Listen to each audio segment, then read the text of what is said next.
आप इसको मत एहसान समझे कि आपने यहाँ 32,000 वोट दिया, ये तो मामूली वोट नहीं है। 32,000 वोट आपने उस वक्त ले लिया कि जब पूरे हिंदुस्तान की सियासत जो है आपके घर के हर घर में एक साजिश के तौर पे अपनी पूरी ताकत लगा रही थी कि आप टूट जाएं, आप खत्म हो जाए।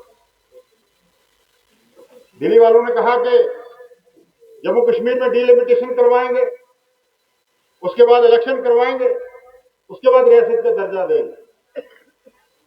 एक एक्सरसाइज करते रहे ये पूरे 5-6 साल, और फिर जब इनकी एजेंसियों ने ये रिपोर्ट दी कि अब हम नेशनल कॉन्फ्रेंस का फितूर निकालेंगे, इलेक्शन डिक्लेयर हुए। लेकिन मैं जम्मू कश्मीर के लोगों को मुबारक करूंगा कि उन्होंने पीर पंजाब से लेकर कश्मीर तक और चनाब में भी गलतियां हुई आपसे, उन गलतियों का जिक्र किसी ने नहीं किया, लेकिन कुल मिलाकर मैं ये कहूंगा कि एक मजबूरी लड़ाई में चनाब से भी लगा, पीर पंजाब से भी लगा और कश्मीर से भी लगा कि हमलावर होशियार, साजिश करने वाले लोगों होशियार, जम्मू कश्मीर के लोग तैयार है लड़ाई लड़ने के लिए। तो लिहाजा अभी आपने बड़ी लड़ाई लड़नी, आपकी डिमांडें, आपकी मुश्किलात अपनी जगह पे है, लेकिन अभी आपने अपनी लाज और पग की जो लड़ाई है वो लड़नी। आपके हाथों आपकी अजमत लुटी गई है, रियासत का दर्जा छीना गया है, यहाँ का स्टेटस छीना गया है। अभी हम आपने वो लड़ाई भी लड़नी। आप तैयार है वो लड़ाई लड़ने के लिए?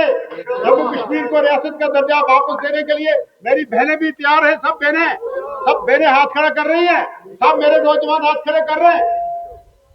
हर आदमी चाहता है, यहाँ का ऑफिसर, यहाँ का मुलाजिम, यहाँ का बुजुर्ग, माँ बहन बच्चा, सब ये चाहता है कि रियासत जम्मू कश्मीर का दर्जा वापस मिले। ये कोई एहसान नहीं करेगी दिल्ली, हमारे साथ वादा है, और ये बुनियादी हक छीना हुआ है इलीगल तरीके से, गैर आईनी और गैर कानूनी तरीके से, गैर अखलाकी तरीके से। ये हक हमारा जो है, ये अजमत हमारी जो है, ये छीनी। तो जितना इसको दिल्ली वाले डिले करेंगे उतना बड़ा खमाजा उनको भुगतना पड़ेगा। हम चाहेंगे कि जम्मू कश्मीर की अजमत, जम्मू कश्मीर की शान वापस हो। जो लद्दाख को हमसे अलग किया गया है वो एक दिन आपको वापस जरूर करना पड़ेगा। वापस होगा और जम्मू कश्मीर मुत्तहिदा जम्मू कश्मीर बनेगी। लद्दाख और करगिल इसके साथ होगा। उन लोगों को अलग करके आपने उन लोगों के साथ धोखा किया है, वो लोग समझ चुके हैं। वो लोग भी चाहते हैं कि जम्मू कश्मीर जो है मुत्तहिदा जम्मू कश्मीर हो, और जम्मू कश्मीर के साथ हम मिलकर यहाँ इस रियासत को आगे लेके चले।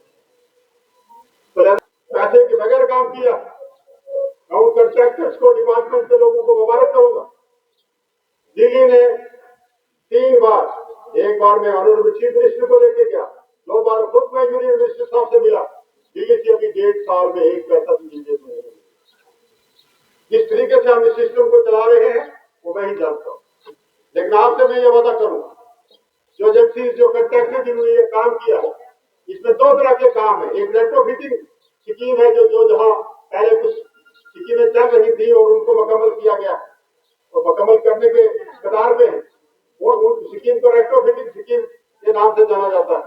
उन स्कीमों के लिए हम खुद अपने वसाइल से जम्मू कश्मीर की जो हमारा यूटी का फैक्ट है उससे उन स्कीमों को चलाएंगे, क्योंकि दिल्ली वालों ने हाथ खड़े कर दिए। रेट्रोफिटिंग की स्कीमों के लिए हमारे पास कुछ नहीं। जेजेएम का आधी स्कीम जो है उससे तो पहले ही उन्होंने हाथ ऊपर कर दिए।